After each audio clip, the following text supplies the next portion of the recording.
Kinky, kinky, kinky, we love it, yes it's true. And now here's Reverend Mel to be kinky with you. Hey!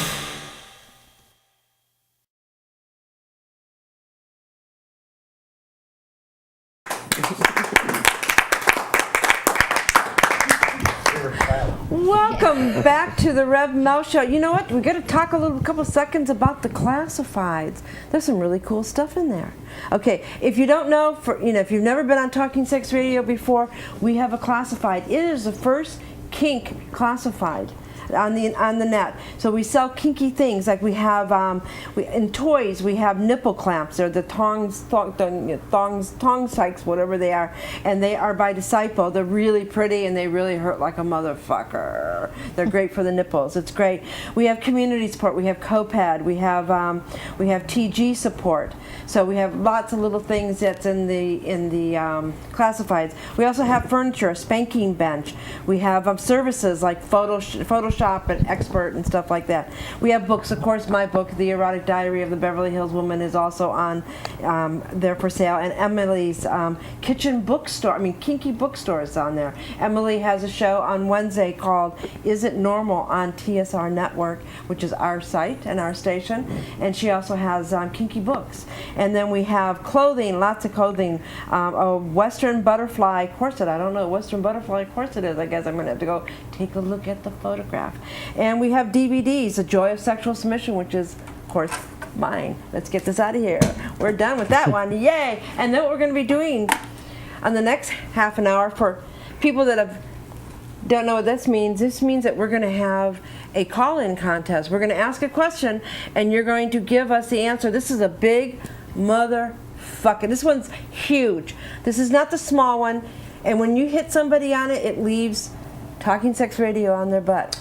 It really does. We've demonstrated this. We have photographs of it. We hit a girl on the thigh and the whole leg. It said TalkingSexRadio.com. And one of you guys are going to win this in the chat room. It's only for the people that are in the chat room. So we're going to get right back to our interesting conversation. Okay, ready for the big one? Is DS sexual? Who's going to go for the first answer on that one? Is it sexual? Is it sexual? If I'm doing it, it is.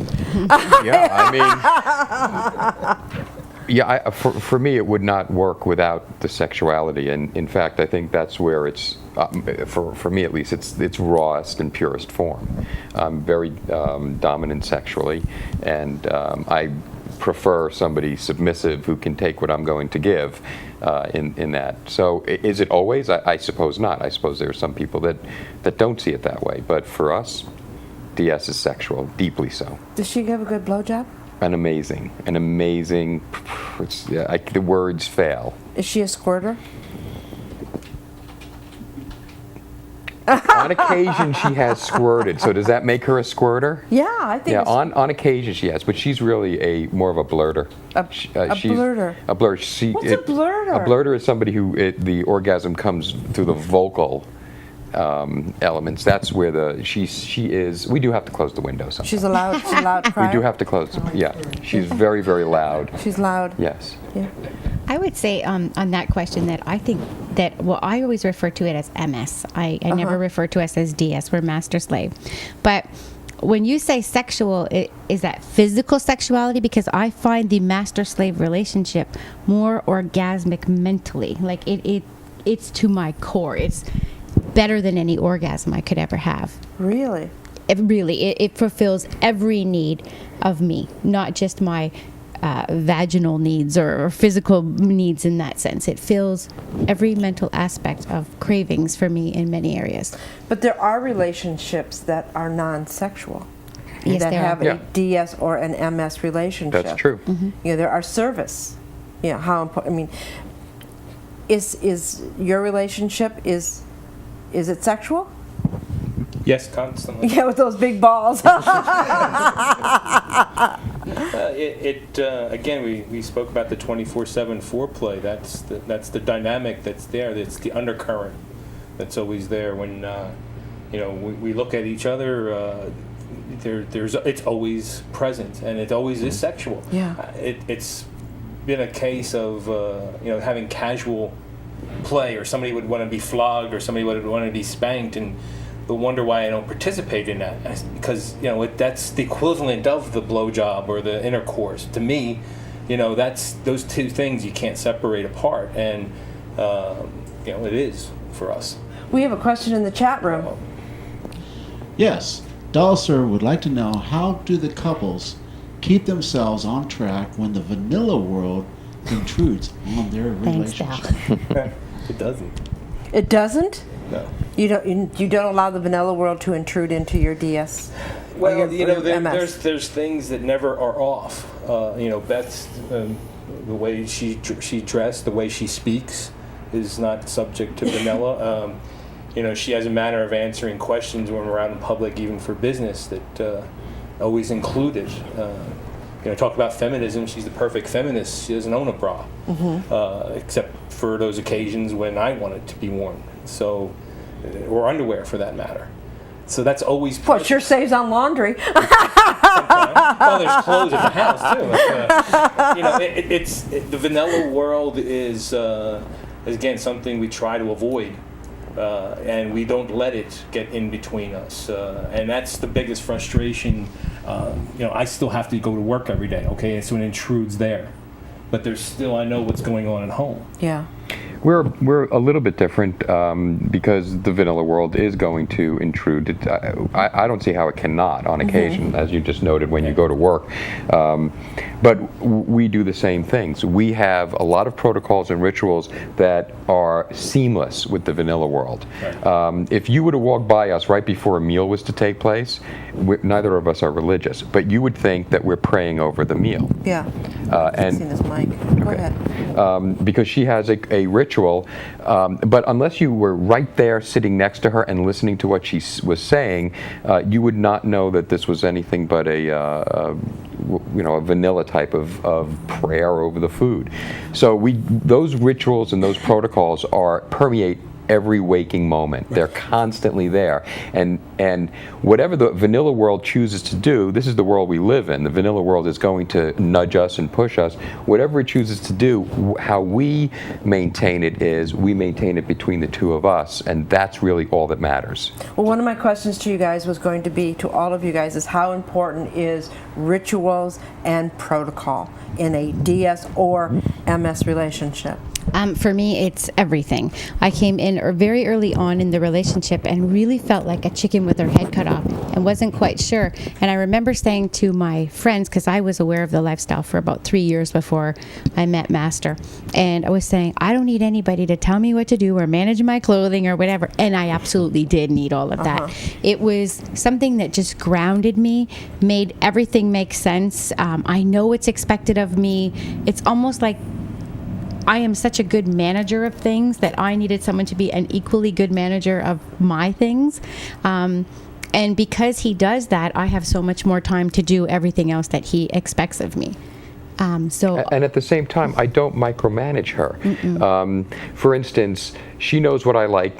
She knows what my taste in clothing is, and on occasion she'll go out and shop for clothing, and I almost always go with her. There's rare occasions that I don't, but. What she does is she comes back to me with these different selections. I don't go to every single piece of clothing of hers and say, choose that, don't choose that, choose that. I have too much more important things to do than be micromanaging anybody on that level. So I said, go find me, go off, spend 45 minutes, come back with 10 different things, and then I'll say this, that, I don't like this, and I'm not crazy about that, but I'll be merciful and let you have that.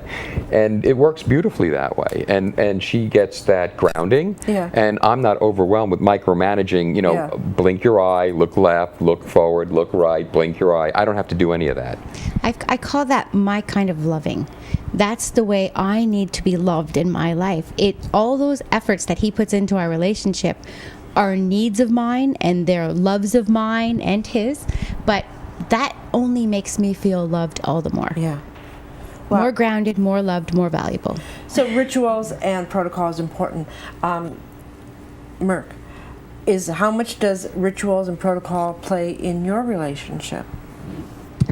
It was as part of what we put together before becoming a couple. we understood that they were be our foundation, and hearing the descriptions of them, it sounds silly to say some of them. And well, what is one type of ritual that you two do? I'll give you an example. Okay, I have a friend who their ritual Coffee. is this. Her husband comes home from work. He comes home, they close the bedroom door because they have children. She takes off his shoes, his socks, and rubs his feet. And they have this quiet moment together, and they do this every day when he gets home from work. That is their first ritual. That is what connects them as her being his slave.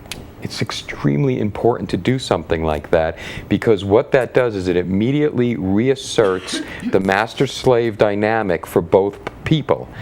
Whoever had left the house, the master was coming home, is that what you're saying? Yeah. The master's been out and about doing things, the slave has been on her own all day long.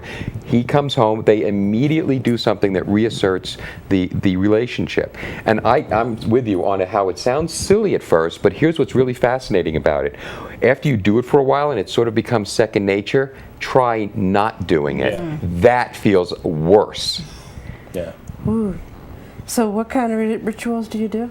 Suck my dog. Suck my dick, bitch. No. I have a morning coffee ritual for 6 years. I have my coffee delivered. And an interesting thing is done it even when we're not home. We're on the road. And That's right. She goes and gets coffee, and she serves her nipples are covered with whipped cream, and that's how I have my cream put in my coffee every morning for 6.5 years, no matter where we've been in the that's world. hot. We always have guests at the house wanting the same coffee. In the morning. It's extra creamy. So you put whipped cream on your breast, and then you dip it in the chocolate, or he licks it? Yeah. He licks it off.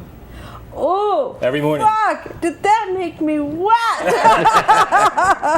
And coming home, Ours isn't cuffing. she always, if unfortunately we have rebounding 20-somethings bouncing around the house, so she can't be naked as much as I like her to, but she always makes sure to take her top off and go into the room, and I change, and she does the shoes, and don't do the foot rub so much because I'm usually not good to sit through anything like that. But we get on the rest of the night. What would you like to drink?